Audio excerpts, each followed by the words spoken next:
Ya está. Vale, ok. Buenos días. Mejor, buenos días. Yo soy el Chema, ¿no? Ya me conocéis algunos. Quería en primer lugar agradecer a las compañeras y compañeros de Elche, ¿no? Que se han currado unas jornadas así, ¿no? Qué bueno que se hagan estas cosas, qué bueno, ¿no? Que uno se sienta parte de esta familia de Podemos, ¿no? Gracias a compañeras y compañeros así que hacen cosas absolutamente.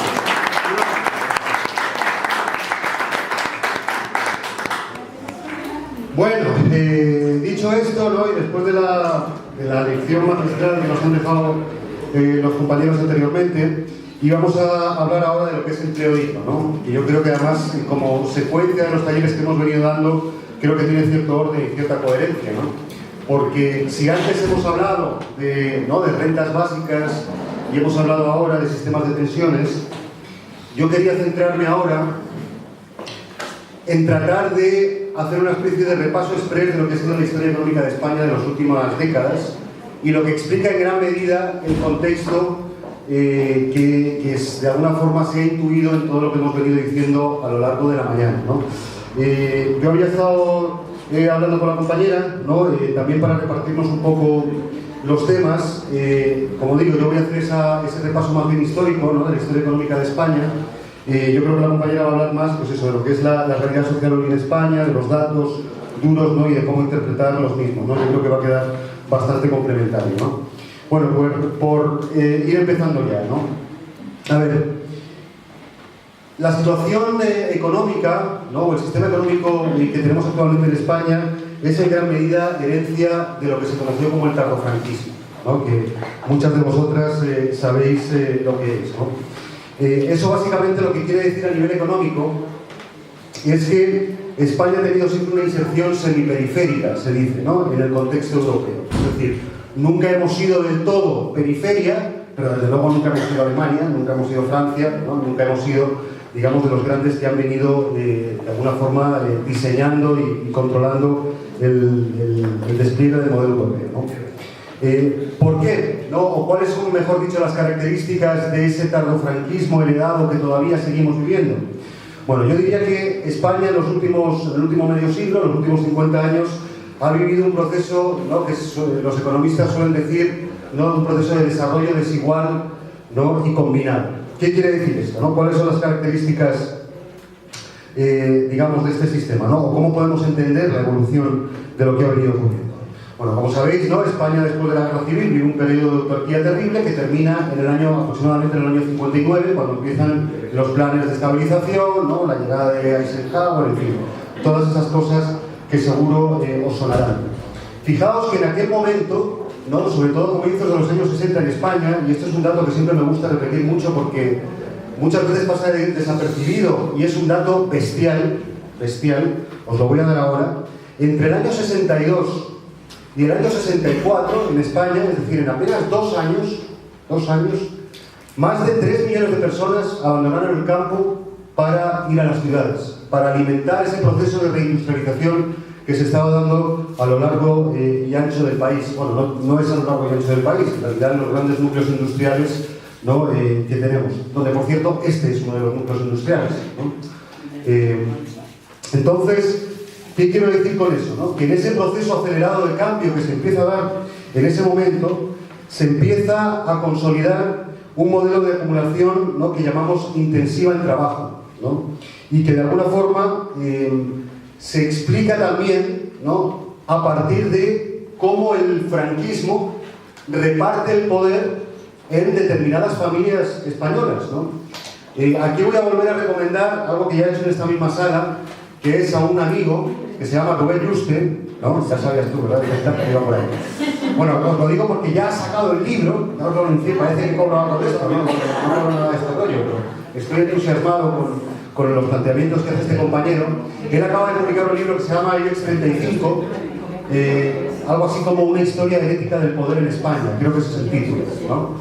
Y que, en fin, para los que no tengáis una lectura ahora mismo, o sea, pillaros ese libro porque, bueno, los que tengan la tensión alta, que no lo lean, porque el cabreo que te coges ¿no? Le tiras el libro al primero que pasa, ¿no?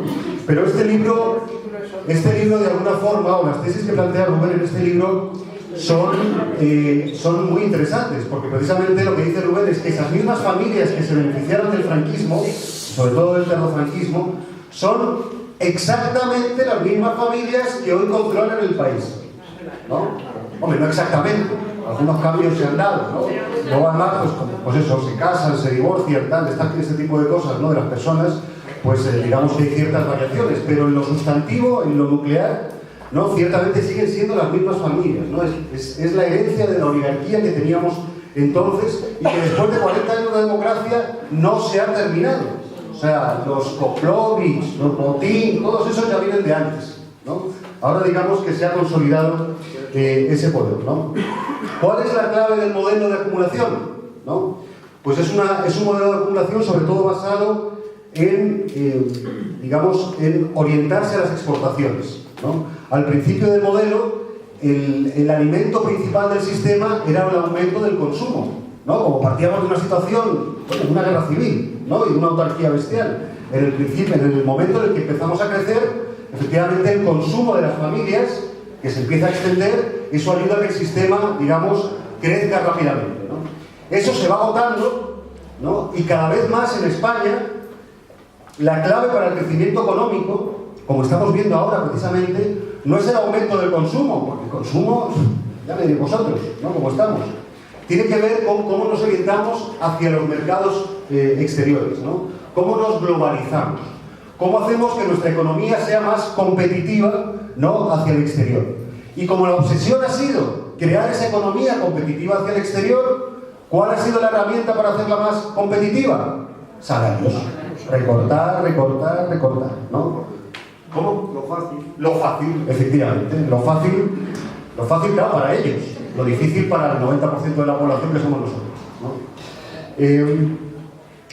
Bueno, pues fijaros, a la vez que se ha ido desenvolviendo ese modelo que hoy tenemos, ha habido también un proceso formativo en este país inmenso, ¿no? Hasta el punto de que ya es casi un tópico decir que la generación actual es la generación mejor formada de España, ¿no? De su historia. Y fijaos esta paradoja terrible, ¿no? Dramática, trágica. Después de todo el esfuerzo colectivo que hemos hecho los españoles y las españolas, no el gobierno, los españoles y las españolas que hemos pagado ese sistema de formación, después de haber hecho todo ese esfuerzo, ¿no? Para formar abogados, ingenieros, técnicos, etc., todo eso se va por el retrete de la historia, y así hay que decirlo, por el retrete de la historia, porque al final terminamos siendo camareros y albañiles, ¿no? Y perdonad la simplificación bestial que os estoy tirando, ¿no? Pero es así. O sea, todo ese gasto brutal que hemos hecho durante generaciones, durante años, para que nuestros hijos estudien en la universidad, para que la gente tenga una formación técnica, para que no haya analfabetismo en este país, no ha servido básicamente para nada. Por lo menos a lo que se refiere al modelo productivo que queríamos construir. Y es así que durante todo este periodo ha habido una especie de proceso de disciplinación, disciplinamiento, si podríamos decirlo así, de la mano de obra, ¿no? Fijaos, yo apuntaría 4 momentos en la historia de los últimos 40 años donde eso se consolida de una manera, como digo, dramática, ¿no? Hubo en primer lugar los pactos de la Moncloa, ¿no? Os acordaréis de aquellos los que tengáis memoria, ¿no? Ahí, ¿quién pagó? ¿Quién pagó? Pagaron los trabajadores, ¿no? El compromiso para, dice, luchar contra la inflación, que era el gran ogro de aquellos momentos, los trabajadores. Segundo momento, proceso de reconversión industrial, finales de los 80. Otra vuelta de tuerca, nos vuelven a apretar ahí. Luego, en la crisis de los 90, reformas laborales, empezaron ahí, ¿no? Y creo que fue el PSOE el que empezó, ¿no? Ese partido socialista y obrero, ¿no? Y finalmente, ¿no? Cuarto momento, ahora, ¿no? Nos habían pegado ya 3 vueltas de tuerca y como parece que todavía dábamos un poquito más de sí, ahora nos han pegado el tuercazo, ¿no? Nos han vuelto a meter, digamos, una tuerca brutal, de tal forma que la mano de obra ha quedado disciplinada, ¿no? Ellos dicen flexibilizada, que es así como más bonito, como más neutro, ¿no? Flexible, mira, así como cigarro, flexible, ¿no? No se dan cuenta de que están hablando de personas, no de cigarros, ¿no?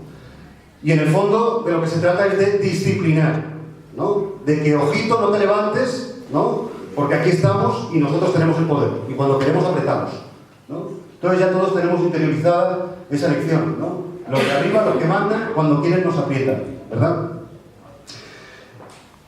Y en el fondo, esto en gran medida se debe a que nuestro modelo económico, mejor dicho, nuestros sucesivos gobiernos, en vez de haber tenido una visión de largo plazo para cambiar la matriz productiva de este país, han venido reaccionando a corto plazo, ¿verdad? Entonces, como hay una ausencia bestial de planes de desarrollo tecnológico, ¿no? La única manera de hacerse competitivos es, como decía antes el compañero, lo fácil, ¿no? Recortamos salarios y, como siempre, parece que no hay una especie de hilo infinito que puedes tirar y tirar y tirar porque los trabajadores son eternamente flexibilizables, ¿no? Pues de ahí van tirando, de ahí van tirando. Yo ahí quiero recordar una frase, venía antes en el tren cuando venía preparando esta pequeña charla, me acordaba de una frase que decía un personaje muy admirado por mí, ¿no? De la política española del último siglo, que es Marcelino Camacho, ¿no? El gran Marcelino Camacho. Marcelino Camacho, cuando sale de la cárcel de Carabanchel, en el 73, pronuncia una frase que se hizo histórica, ¿no? Él dijo aquello de: ni nos domaron, ni nos doblaron, ni nos van a domesticar. Y qué pena que se equivocara, ¿no? Así lo digo, qué pena que se equivocara, porque efectivamente nos han disciplinado y nos han domesticado, ¿no? En muchos sentidos, ¿no? Y sobre todo en los últimos años. Creo que precisamente lo que está ocurriendo en España en los últimos 4 o 5 años es precisamente lo contrario, que empezamos a darnos cuenta de que nos han domesticado y de que ya está bien, ¿verdad? Entonces, ser conscientes de eso, ser conscientes de aquello que Perry Anderson decía, ¿no? Ser conscientes de la derrota histórica que hemos sufrido, eso es lo único que puede hacer que nos volvamos a levantar y volvamos a conquistar los derechos que nos han quitado. Pero lo primero es reconocer que nos han derrotado, ¿no? Porque si nos pensamos que somos, ¿no?, los más chachipirulis, pues nos vamos a dar cuenta, ¿no? No vamos a tener la capacidad, digamos, de reaccionar. Fijaos, ¿por qué hemos terminado por ser un país de camareros y albañiles? Porque la apuesta del régimen siempre fue la construcción y el turismo, algo que en estas comarcas se entiende mejor que en ningún lado, ¿no? Construcción y turismo. Esos son los dos pilares que han articulado el modelo económico español. Y eso viene del tardofranquismo. O sea, no es que se lo hayan inventado los del PSOE y los del PP. Así ya veníamos hace 60 años, ¿no?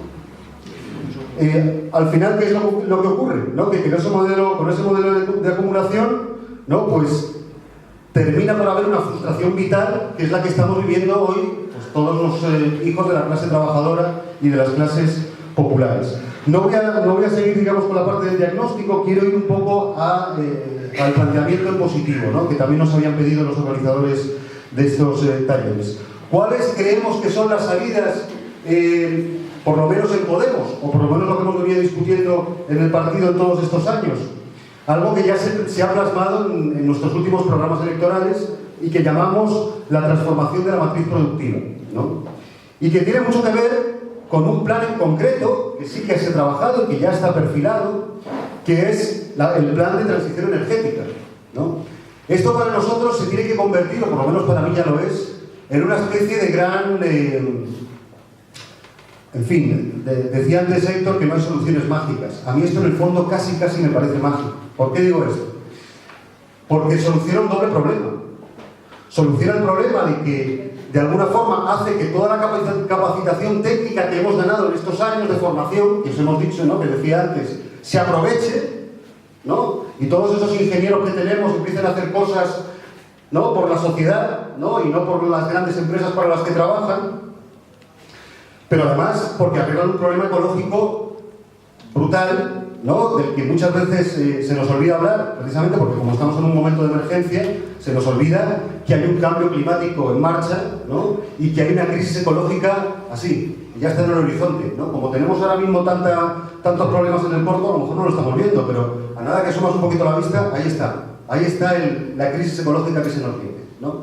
Por lo tanto, nosotros decimos, si sabemos combinar La creación de una nueva matriz productiva o la transformación de esa nueva matriz productiva a partir del cambio energético, no solo logramos aumentar la ocupación, ¿no? Y además la ocupación de calidad, a no terminar de camareros, sino una ocupación de calidad, a la vez que resolvemos el dilema ecológico en el que nos estamos metiendo cada vez más.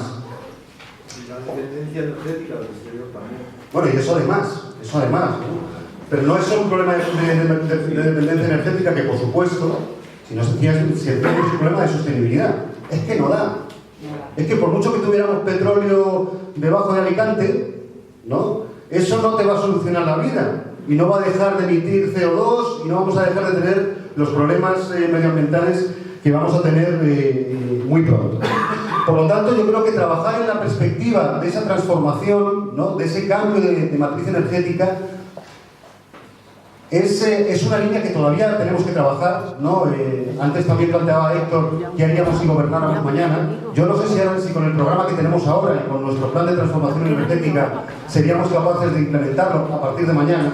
Quizá todavía quede por concretar, por trabajar y por aterrizar más, por convertir eso de verdad de un programa a un plan de gobierno, ¿no?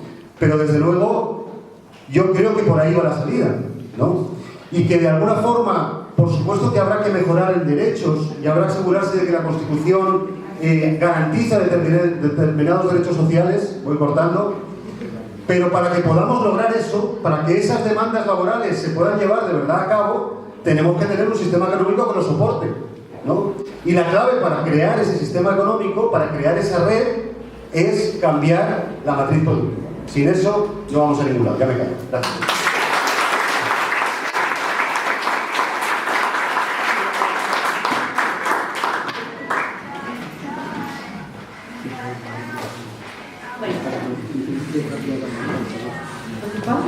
Sí. Bueno, pues buenos días a todos y a todas. En primer lugar, agradecer a Podemos Elche, o bueno, Podemos, no sé si estáis aquí de toda la Comunidad Valenciana, o pues agradeceros la invitación a Comisiones Obreras y a aportar nuestro granito de arena a esta jornada de reflexión que tenéis, que me parece muy interesante para tomar el pulso pues, a toda la realidad pues, del feminismo, hasta las prestaciones, pensiones y en última instancia el empleo, ¿no? que estamos aquí todos hablando. Bueno, yo empezaré diciéndonos un poco los datos del paro, que en realidad yo creo que todos sabemos, porque pues eso, desde el 2008, en esta mal llamada crisis, pues hemos ido conociendo la evolución del paro y de las prestaciones, pero bueno, algunos datos para, como, bueno, sobre todo a nivel de Comunidad Valenciana, pues comentaros que existen un total de 425.000, casi 425.000 parados en el ámbito de la Comunidad Valenciana. En la provincia alcanzamos casi los 170.000 parados. Aterrizando en Elche, que sí que bien es cierto que llevamos unos meses de que está bajando el desempleo, bueno, ahora comentaré qué tipo de empleo se está creando, pues ahora mismo, a los últimos datos que tenemos de febrero, hay 26.101 parados, de los cuales 16.000 casi son mujeres y 10.000 son hombres. Los colectivos más vulnerables, pues como sabéis, son los mayores de 45 años y sobre todo los jóvenes que quieren acceder por primera vez a un empleo. Esos son los colectivos que tienen más dificultades y junto con las mujeres, por eso, porque aun queriendo trabajar, aun habiendo más mujeres apuntadas al desempleo en las oficinas del SERVET, hay más tasa de empleo de hombres, ¿no? De toda esta realidad, yo me planteaba que qué podemos hacer, ¿no? ¿Qué podemos hacer la sociedad? ¿Qué podemos hacer los partidos políticos, los sindicatos? ¿Qué propuestas podemos hacer? Yo partía de que en nuestra Constitución española, pues igual que hablabais del tema de los derechos humanos y por dónde va orientada esta jornada, pues en la Constitución española se habla del derecho al trabajo, ¿no? En el artículo 35 pues habla de que todos los españoles y españolas tienen el deber de trabajar y el derecho a trabajar, a la libre elección de su profesión u oficio y a la promoción a través del trabajo y sobre todo, claro, como muy importante, a una remuneración suficiente para satisfacer sus necesidades y las de su familia, sin que en ningún caso pueda hacerse discriminación por razón de sexo. Pues eso, cuando hablamos de que una remuneración suficiente para satisfacer su trabajo, es ahí donde vamos aquí de la cuestión. El tipo de contratación que existe a nivel estatal, de comunidad y aquí, pues en un 90%, siempre oscila entre un 89 y 91%, es contratación eventual. Y de esa contratación eventual, en muchas ocasiones no, el dato es que el 45% son contratos parciales, y como os ha comentado antes, los contratos parciales en nuestra zona, ya no solo en el sector tradicionalmente del calzado, aterrizando aquí en Elche, Elda, Petrel, Villena, o sea, no solamente en el sector del calzado, es que la precariedad se ha extendido y las contrataciones de 2 o 3 horas, cuando la gente trabaja muchísimo más, se ha extendido a otros sectores, sobre todo el sector servicio, ¿no? Que ahí, pues eso, es un cajón desastre, ¿no? Entonces, esa remuneración no es suficiente para llegar al fin de mes, lo que comentáis vosotros, del tema de la pobreza, tienen rostro de mujer, los trabajadores pobres que no llegan a fin de mes, toda esa realidad no la encontramos. ¿Qué es lo que desemboca en que las contrataciones sean eventuales? Porque no se generen prestaciones suficientes. Por ejemplo, con el tema del desempleo, si tu contratación es de 3 meses, de 6 meses y a tiempo parcial, tú nunca vas a generar un desempleo, porque tienes que tener como mínimo un año de cotizaciones, ¿no? De hecho, solamente el 13% de la gente que cobra una prestación viene derivada de un contrato de un año o superior a un año.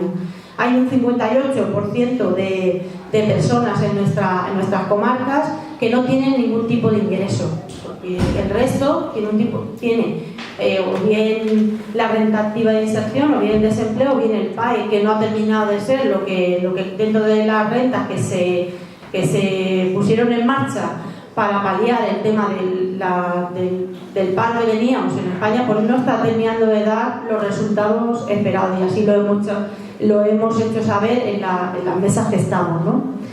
Bueno, dentro de eso, de las cosas que podemos hacer, como comentaba, a mí me ha gustado mucho el compañero Héctor, decir, bueno, aterrizar. Nosotros no, Comisiones Obreras en concreto, el sindicato no tiene que gobernar, pero sí que intentamos transmitir, influir, hacer llegar nuestras propuestas a los partidos políticos. Entonces, eso es aterrizar, porque gobernar no es fácil, ¿no? Eso yo creo que todos lo tenemos claro, ¿no? Entonces, ¿qué puede hacer el sindicato? ¿Qué puede hacer un partido político para ese tema? Desde hace mucho tiempo, Comisiones Obreras viene impulsando los llamados pactos por el empleo o acuerdos territoriales por el empleo.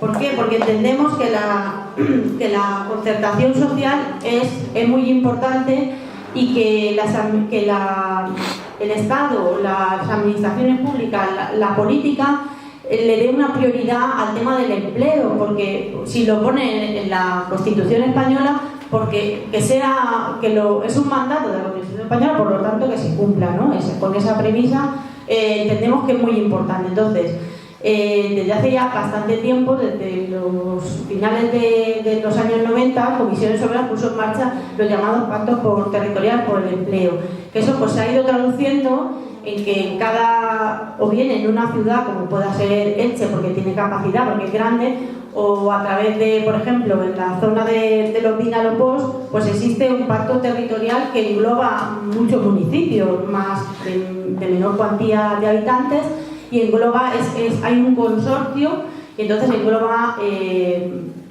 varias localidades. ¿Y qué es lo que se pretende? Poner en marcha políticas activas de empleo. O sea, ver la realidad que tenemos de desempleo de esa ciudad, ver qué necesidades, ver qué podemos hacer y ver qué podemos hacer para generar empleo. Ya tengo que ir cortando. Bueno, pues estoy corriendo. Bueno, yo simplemente me he puesto que en nuestro ámbito ahora mismo pues hay... no me he cogido los datos del País Valenciano, porque luego sí que lo he visto, ostras, esto es del País Valenciano, pero me he cogido lo de aquí de la comarca. Tenemos un pacto en la zona de Guardamar, Torrevieja y Pilar de la Gradada, otro en toda la zona del interior de la Vega Baja, otro aquí en Elche y otro en los valles del Vinalopó, que es el que viene funcionando durante mucho tiempo. Entonces, estos pactos, así por ir un poco corriendo, sobre todo se centran en políticas de empleo en coordinación y promovidas por el SERVE, por el Servicio Valenciano de Empleo y Formación, sobre todo orientadas a la formación de los trabajadores, a la orientación, a la reinserción y a la creación de empresas, ¿no? Entonces, sí que sufrieron un bache en el 2012 por el tema de la política de recortes y todo eso aquí en la Generalitat, pero actualmente se están revitalizando con la nuevo equipo de gobierno que hay en la Comunidad Valenciana. Entonces, a ver, cosillas. Pues eso, principalmente es el tema de las políticas activas de empleo. Hay en Europa también, no sé si habéis oído de la estrategia 2020, que es una estrategia de la Unión Europea para el crecimiento y el empleo, que se puso en marcha en el 2010 con el fin de crear las condiciones para un crecimiento inteligente, sostenible e integrador, que eso también es muy importante, que el crecimiento económico y la creación de empleo no sea a cargo de la destrucción del planeta y sin ningún tipo de control, ¿no? Entonces, bueno, eso es cuestión de un poco de desarrollarlo, pero yo creo que la idea es eso, decir, bueno, ¿qué podemos hacer y dónde aterrizamos, ¿no? Y sobre todo eso. Ahora mismo están en fase de proyecto, porque claro, como fue el 2015 cuando salió el nuevo gobierno del País Valenciano, hasta que se han puesto en marcha esas órdenes y todo ese trabajo, pues bueno, pero vamos, que están en marcha y creemos que es importante. Y una cosa que también es un cambio respecto anteriormente, en estos pactos territoriales por el empleo, pues nacen de los consejos económicos y sociales que hay en las ciudades, todos estos organismos que representan a todas las organizaciones de la ciudad, los sindicatos, los partidos políticos, las asociaciones empresariales, asociaciones de... Entonces, en esta última etapa se quiere también ampliar, que no solamente sean las organizaciones, digamos, legalmente constituidas, sino que también que colaboren y participen y se les oiga su voz, pues a las asociaciones de vecinos y vecinas, a los colectivos, a los movimientos sociales, o sea que ese paso también está ahí dándose, ¿no? Y entonces yo creo que es eso. Yo principalmente, a mí me gusta mucho aterrizar porque la ideología es importantísima y la utopía es importantísima, pero luego también, pues más vosotros que los que estáis en Podemos, que sois un partido político que tenéis 5 millones de votantes y que aspiráis a gobernar allá donde os sea posible y os vote la ciudadanía. Entonces, pues eso, esta es la aportación de los sindicatos, en concreto he venido yo porque he sido invitada, pero que bueno, cualquier duda o cualquier cosa que necesitáis, si no se puede ahora, pues cuando lo estiméis oportuno, el sindicato está dispuesto a darlo. Y muchísimas gracias.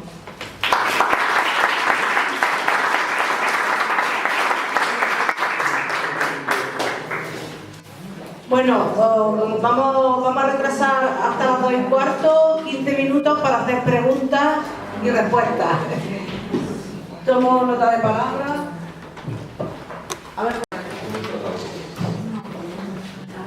Bueno, buenos días a todas y a todos y agradecer a los ponentes, a las compañeras la intervención. Cuando hablamos de empleo digno y Carmen ha explicado la labor que están haciendo desde su sindicato, importantísima. Chema ha explicado las propuestas, el nuevo modelo que tenemos que plantear para que pueda ser alcanzado ese empleo digno, pero yo creo que tenemos que tener muy presente que no hay nada que articule más las reivindicaciones de las clases populares como el tema del empleo. Yo vengo de un movimiento, voy a decir, de masas amplio, como es, por desgracia, el movimiento de la plataforma de afectados por hipoteca. Sabemos que las luchas laborales, hoy por hoy, están especialmente complicadas por lo atomizado que está el sector que produce la mayoría del empleo.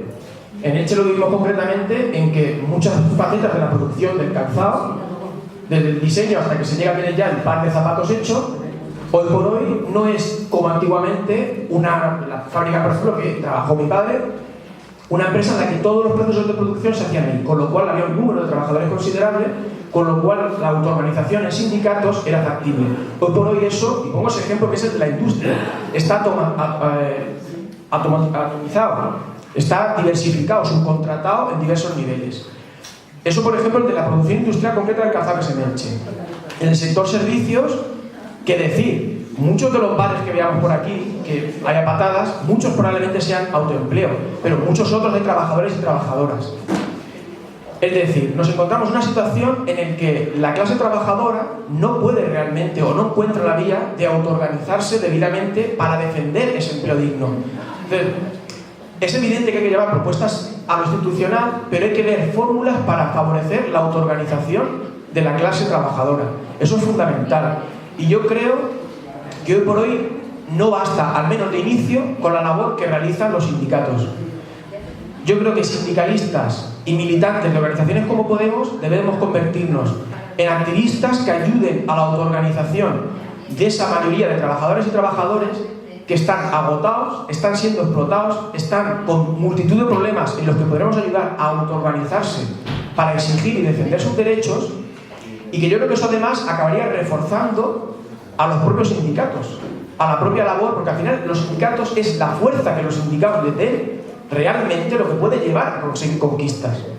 Y hoy por hoy entiendo que la mayoría de trabajadores y trabajadores no están autoorganizados. Hay que encontrar vías previas al propio sindicato en el que podamos escucharles y decir, pues si aquí sois 3 trabajadores y te están negando las vacaciones o te están haciendo trabajar 12 horas cuando realmente cotizas por 3 o 4. Yo como militante de Podemos o como sindicalista de la organización estoy a tu lado y vamos a hacer las medidas que toque hacer. Doy ideas como, por ejemplo, a la PAS en cierto aspecto es muy loca por hacer scratches. Pues a lo mejor toca hacer luchas particulares, jugar pero no que nos tengamos que jugar para defender a sus compañeros y compañeras. Porque así creo que es como estaremos defendiendo una cuestión que, como decía, es la fundamental, que es la cuestión de clase. Porque si no llegarán los Trump y las Le Pen, como vemos que están haciendo, que están defendiendo cuestiones de clase, cuestiones que tienen que ver con el trabajo, y nos comerá la tostada.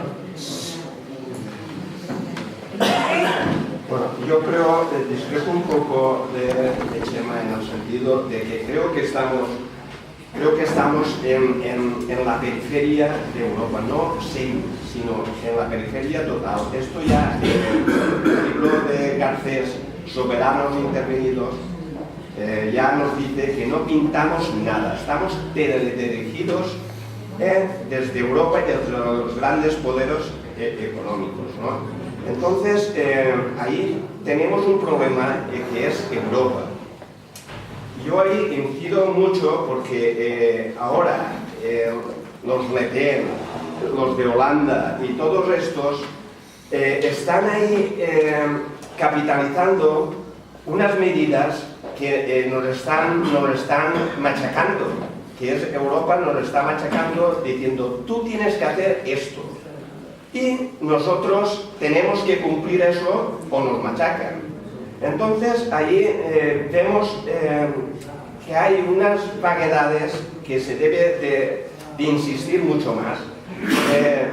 También tengo que decir que en tiempos de Franco la economía de aquí de España era más socialista que lo que es ahora. A ver si me explico. Estaba... Yo voy a explicar. Existía el INI. Eso se desmanteló cuando había Altos Hornos. Bueno, ¿qué queda de todas esas empresas que entonces estaba Camsa y todo eso pertenecía al Estado español? Y eso es así, es una realidad. Bueno, entró el PSOE y se lo fulminó. Y lo poco que dejaron en el remanso se lo cargó el PP. Pero todo eso lo teníamos el Estado español. Y no estoy defendiendo ni muchísimo menos porque al franquismo, porque yo soy del otro extremo. Pero económicamente existía el INI y la Camsa era española, la Telefónica era de todos nosotros. Y ahora no nos queda nada. Lo poco que queda, y se lo han regalado a 4 perras, y ahora se está sacando todo el IBEX 35 millones y millones. Entonces, por ahí. Jaime. Muchas gracias. Quedan solo 10 minutos y Bueno, pues lo digo un poquito a la ponente que viene de Partido de Naciones Unidas, y es el papel del SERVEZ o del SER también en cuanto a la dinamización de trabajo disponible, en cuanto a los cursos de formación, que aparte de todas las polémicas que ha habido en todos los sitios, especialmente en Andalucía, pero sí que es verdad que a veces da risa ver que hay mucha gente esperando que se le ayude a formar y hay muchos cursos que no se llenan. Y qué papel activo juega, por una parte, los sindicatos que firman esos convenios porque participan en esos cursos, y el papel que juega, que no hay un seguimiento individualizado por falta de personal, por falta de cualificación. No voy a entrar con lo que dicen los empresarios de que hay que tumbar todo el SERVEZ y empezar desde cero, pero sí que la verdad que es un monstruo que no ayuda a nada, y vamos a la STT, que ya vemos en qué situación crean empleo y qué condiciones. La verdad, qué falta hace de que el SERVEZ, dentro de esta situación catastrófica, donde hay una cobertura de apenas el 52% de desempleo y no cobra tanta gente, y encima muchos cobrando la miseria de los 426 de subsidio, pues resulta que tanto los sindicatos mayoritarios, sobre todo comisiones obreras que representas y UGT, y el propio Estado a través del SERVEZ, las autonomías que lo tienen transferido, no están haciendo seguimientos, no están haciendo las políticas de formación. Sí que harán algo, pero es que no aportan nada para que del empleo posible disponible que pueda haber en el país. Es tremendo, parece una masa ahí de unos burócratas. Yo soy funcionario, pero no los quiero criticar del todo, pero quiere decir que a lo mejor no pueden hacer más, porque no hay unas directrices políticas desde arriba que les ayuden a hacer cosas como mando por ahí y un poco teoría. Gracias. Teresa. Bueno, yo voy a ser muy breve. Estoy de acuerdo con lo que ha dicho el primer compañero que ha hablado, en que hay que pensar en cómo defender a los trabajadores y las trabajadoras que están aislados, que están solos, porque en la empresa o donde estén trabajando son pocos o pocas trabajadoras, y no se sienten respaldados por los sindicatos hoy en día. Entonces, estoy con él en que la militancia y las bases, la gente de la calle, tenemos que hacer algo para ayudar a estos trabajadores y trabajadoras. Y en relación a esto quiero poner en valor que antes no me dio tiempo cuando estuve en la mesa de feminismo, la lucha de las Kellys, que han sido un ejemplo de empoderamiento de mujer y de unión en la defensa de sus derechos laborales, y también las espartanas de Coca-Cola.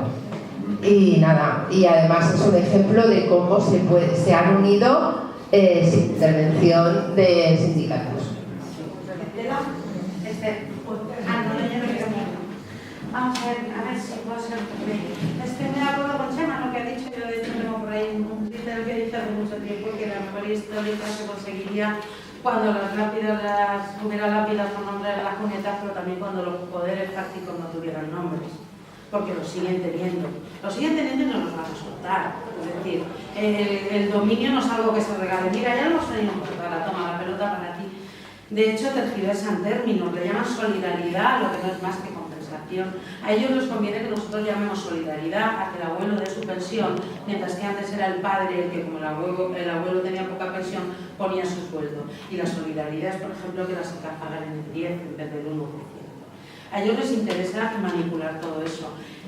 Desde luego lo que ha dicho el compañero es cierto. Solo teniendo conciencia de que nos han acomplejado durante mucho tiempo de ser los últimos de Europa y los últimos en nuestro propio país, vamos a poder exigir esos derechos incomplejos.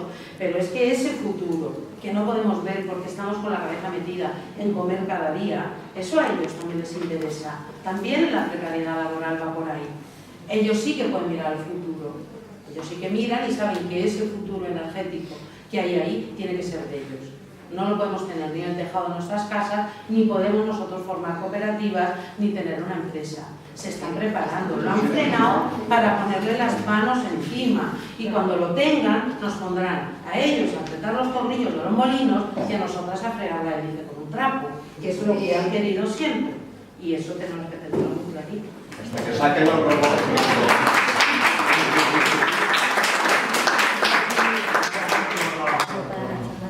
Bueno, buenas tardes a todos. Raúl, soy miembro de la Marcha de la Dignidad, también de República en Marcha. Bueno, se ha comentado aquí que es necesario un cambio de modelo económico, un modelo productivo. Entonces estoy de acuerdo, entonces creo que es necesario verificar la reindustrialización de nuestro país, especialmente lo ha dicho de sus compañeros, que somos un país de camareros y de albañiles, Con el respeto a los camareros. Por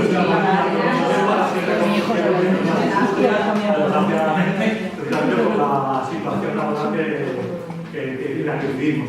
Ahora bien, para poder reconvertir la situación laboral, para la situación económica, para reindustrializar, necesitamos, es imprescindible la autonomía nacional. Es decir, si no somos autónomos, si estamos dependiendo constantemente de lo que están dictando desde la Unión Europea o de otras instancias supranacionales, poco o nada podemos hacer desde nuestra nación, nuestro país. Es decir, si no tenemos esa autonomía y esa independencia a la hora de dictar nuestro propio desarrollo económico, porque hay que tener en cuenta que precisamente la desmantelación de la industria viene a raíz de que España entra en la Unión Europea. Se viene desmantelando la industria naval, se viene desmantelando todas las acciones de la industria, porque desde la Unión Europea dicen los poderes de Alemania, Francia, de Gran Bretaña, dicen, oye, nosotros producimos. Si nosotros producimos, que sean nosotros que se dediquen a otras cosas, a sector servicios, y eso que sean los países del sur. Entonces, es imprescindible plantearse como mínimo la salida de la Unión Europea. Yo creo que los trabajadores y las trabajadoras de Gran Bretaña han entendido precisamente ese concepto de independencia nacional para poder gestionar nuestros propios recursos y poder gestionar nuestra propia industria. Lo han entendido de esta manera y por eso ha truncado el Brexit en Gran Bretaña. Y en otros países lo están entendiendo también de otra manera y precisamente es la ultraderecha y es el fascismo el que está asumiendo ese discurso de salida de la Unión Europea. Es decir, si aquí la izquierda no somos capaces de tomar ese discurso necesitamos retomar nuestra propia identidad y necesitamos retomar nuestra propia soberanía. Nuestra propia soberanía va a ser el fascismo lo que lo va a hacer como está ocurriendo en otros países. Por eso es imprescindible, pero creo yo, que se ha apuntado que hay soluciones mágicas, es la salida de la Unión Europea y la ruptura con el régimen del 78, que es el que nos ha llevado a esta situación y a la Unión Europea.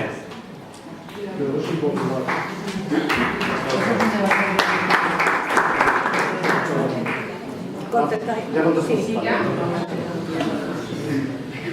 ¿Cuánto tiempo tenemos? Pues sí, la verdad 2 minutos, pero bueno, no pasa nada. Bueno, dos la compañera y otro. Vale, partimos ahí. Venga. A ver, rápido, bueno, lo primero, solo por corregirme, ¿no? Porque creo que efectivamente, ¿no? Después de lo que has dicho tú, a ver, corrijo.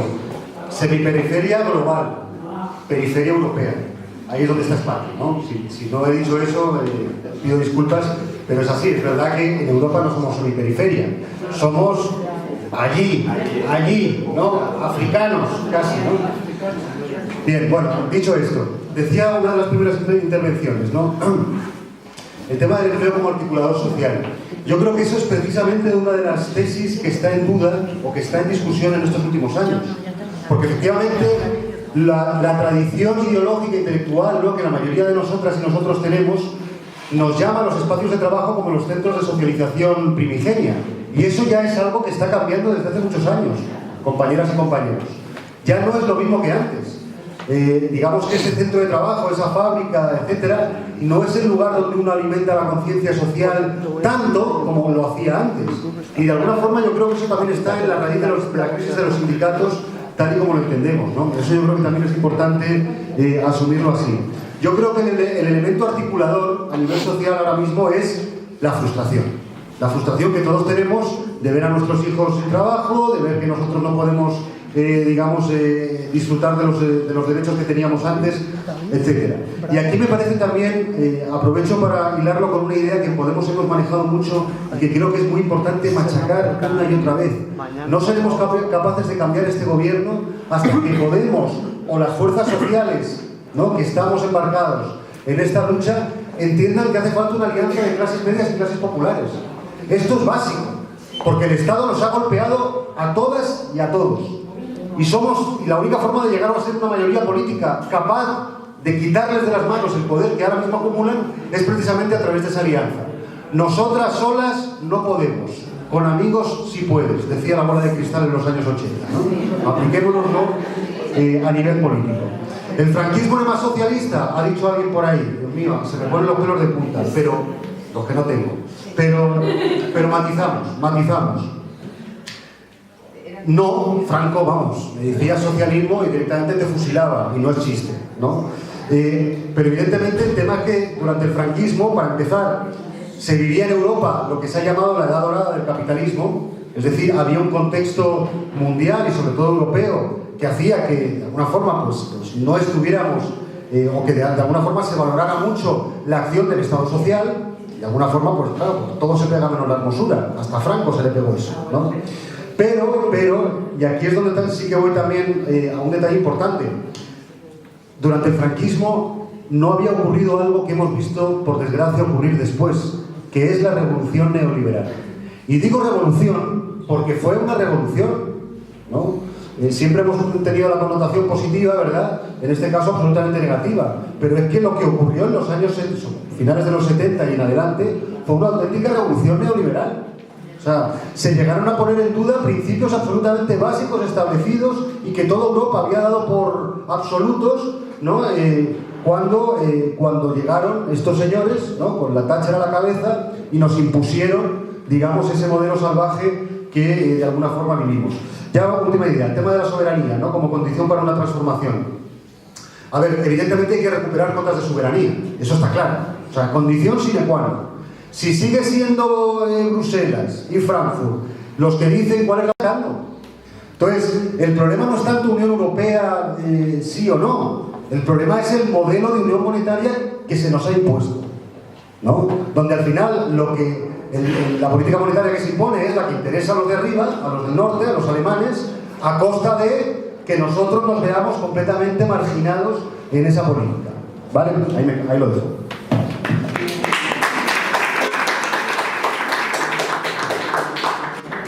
Bueno, lo que comentaba José Antonio, pues sí que es verdad que el tema del trabajo ha cambiado mucho y una de las causas principales es la aprobación de la reforma laboral. Eso nos ha machacado a los trabajadores, como ha comentado el inspector de trabajo, por activa y por pasiva. Ha sido brutal, ¿no? Entonces esa atomización de los trabajadores, esa descoordinación, pues también, también se ha agudizado. Yo creo que creo que como dices, la autodefensa de los trabajadores, yo creo que eso ya está inventado, son los sindicatos, la organización de los trabajadores, llámese comisiones, llámese UGT, llámese, hombre, yo prefiero que sean comisiones UGT o que sean unos sindicatos de clase y de todos los sectores, ¿no? Que no sea de corporativo, yo lo prefiero, lo entiendo así, el sindicalismo de clase, ¿no? Entonces, yo creo que eso está inventado. Lo que pasa es que sí que es cierto que debemos de ir ajustándonos más a la realidad. Lo primero para mí sería la derogación de la reforma laboral para poder seguir avanzando y hablando de otras cosas. Dicho esto, yo creo que sí, la solidaridad de los trabajadores, yo creo que eso se ha perdido también mucho. Entonces existe eso, que uno se encuentra solo, tiene un contrato precario, tiene un contrato de mierda, entonces pues se encuentra en una situación que no le ve salida. Entonces yo creo que volver a retomar la solidaridad de los trabajadores es algo que deberíamos de hacernos ver. Hay muchas, por ejemplo, el tema de es verdad que las empresas pequeñas no pueden tener representación sindical. Donde hay representación sindical siempre hay más fuerza, siempre pueden haber cambios para bien. Donde no hay representación sindical, está claro, las empresas de menos de 6 trabajadores pues están más. Entonces, eso necesita cambios normativos, o sea, eso no podemos decir, bueno, eso necesita un cambio. De momento no hay ningún partido que se haya hecho eco seriamente de esos cambios normativos, porque por ejemplo podían haber delegados sectoriales, delegados en grandes núcleos de trabajo, por un polígono industrial, en un ANJU, por ejemplo, podían haber delegados que representasen a todos los trabajadores que hay en ese ámbito, que tienen más o menos los mismos problemas, que quieren abrir sábados y domingos, que no sé qué, o sea, una serie de cosas. y lo uno un poco al tema de las Kellys. El tema de las Kellys, la mayoría de la gente que ahora está en las Kellys o que han sido gente que ha pasado por los sindicatos. Quizás el sindicato como institución que ya llevamos en el país hace 50 años, pues ha sufrido pues un enquilosamiento un poco, ¿no? Entonces yo creo que ese tipo de cosas nos despiertan, ¿no? Yo creo que eso sí que es verdad, pero ¿quién negocia los convenios? Lo que mandata el Estatuto de los Trabajadores y la Constitución, las asociaciones empresariales y los sindicatos, porque tienen representantes de las empresas. En muchos hoteles y restaurantes, y bueno, en el sector del comercio y de la hostelería hay representación sindical que también hace fuerza. Lo que pasa es que la reforma laboral ha sido un tsunami tan brutal que nos ha dejado, pues eso, muy mal. Bueno, a ver, ¿qué cosilla más? Yo no sé si habéis oído, por ejemplo, de la lucha que se está llevando en el aeropuerto. En el aeropuerto, los trabajadores y trabajadoras, que muchísimas son a tiempo parcial en comercio y sobre todo en el tema de limpieza y otros sectores, este verano pasado no tenían aire acondicionado, sufrían temperaturas de hasta 50 grados. Entonces eso se denunció en Inspección de Trabajo y eso se hizo un trabajo sindical de todos los sectores que hay allí implicados, que hay un montón de sectores, hizo un trabajo sindical. Otra de las cosas, yo no sé si os habéis dado cuenta, pero en la gasolinera que hay enfrente del aeropuerto está llena de coches, porque la AENA les cobra por por aparcar dentro del recinto del aeropuerto. Claro, si tú tienes un contrato de 2 horas, te cuesta más, como decimos, collar que el perro. Entonces, ahí también se está haciendo una lucha. A veces que no se conoce la lucha que se está haciendo. Eso no quiere decir que en los sindicatos haga todo bien. Yo, lo primero es la autocrítica y eso no me cuesta nada. Lo que comentaba el compañero del SERVER, si no me equivoco en los datos, que puede ser que me equivoque, pero el SERVER solamente gestiona el 2%. El 2%. Entonces, es que ha habido un desmantelamiento de todos los servicios públicos, de todas las políticas de empleo que sean públicas, ha habido un desmantelamiento por los gobiernos del PP y seguramente que anteriormente del PSOE. El caso es que solamente se gestiona el 2%. Yo sí que a lo mejor os invitaría, porque sí que es verdad que yo creo que la labor del SERVER se desconoce mucho, del Servicio Valenciano de Empleo y Formación. A lo mejor sí que, no sé, que conociéramos, incluso yo personalmente, que se conociera más a fondo cuál es la labor del SERVER, ¿no? Y creo que ya está. Bueno, lo que ha comentado Raúl, pues lo ha respondido un poco él, yo no lo comparto tampoco, pero bueno, creo que da para otro debate. Nada. Porque nos salimos de la Unión Europea. Compañeros, antes de iros a comer, recordaros, por favor, que el día 18 la ciudadanía se está autoorganizando para ir a las Cibeles para demostrar nuestro malestar contra la corrupción, desde todos los sitios de España. De aquí de Elche sale un autobús, ahí en donde os habéis acreditado podéis comprar los tickets para ir al autobús, y si queremos conseguir la renta básica, queremos conseguir empleo digno, con los 80.000 millones de corrupción que hay en España se podría conseguir. Así que tenéis la oportunidad de ir a Madrid este día 18 y tenéis libros de la renta básica para comprar si queréis.